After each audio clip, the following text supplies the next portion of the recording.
ஏன்னா உங்களோட நல்ல எண்ணங்கள் சிறப்பாக செயல்படட்டும். இப்போ எல்லாமே மண் போட்டு இல்லை உரம் போட்டு யூரியா போட்டு மருந்து தெளித்து எல்லாமே மண்ணை மலடாக்கிட்டாங்க. அது கொஞ்சம் நம்மளால மாற்ற முடியல, மாற்றிடலாம். அதுக்குண்டான வேலைகள் என்னென்னா இப்போ இந்த பலதானிய விதைப்புன்னு ஒரு ஐட்டம் இருக்குது.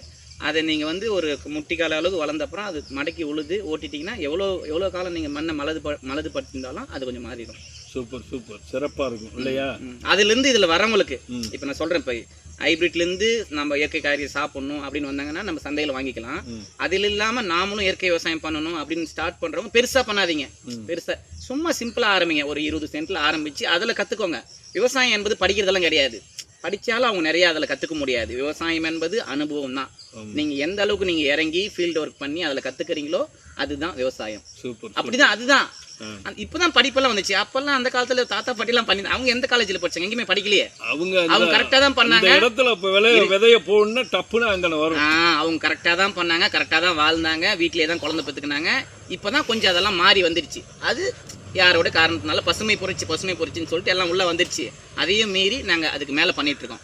இப்போ அவங்க எந்த அளவுக்கு நம்ம பண்ணுறாங்களோ இந்த ஹைப்ரிட் விதைகளை நமக்குள்ள அதை திணிக்கிறதுக்கு எந்த அளவுக்கு அவங்க போராடுறாங்களோ அதை விட நம்ம டாப்பாக போராடிட்டு இருக்கோம். சூப்பர். இப்போ ஏன்னா அந்த அப்படிப்பட்ட ஐயாவை நேசிக்கிறேன், நம்மாழ்வார் ஐயாவை. அதனால அந்த ரத்தம் ஐயா வேற நான் வேற இல்லை, எல்லாம் நாங்கெல்லாம் ஒன்று தான். சூப்பர். வேறெல்லாம் கிடையவே கிடையாது. நாங்கள் டீம் ஃபார்ம் பண்ணிட்டோம், போயிட்டு இருக்கு. எல்லா வேலையும் கரெக்டாக தான் பண்ணிட்டு இருக்கோம்.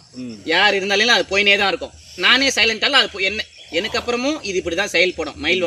மயில் வனம் ஃபஸ்ட்டு வந்து பயிற்சியை மையமாக வச்சு தான் இயங்குது. இது எனக்கு அப்புறமும் இது இப்படி தான்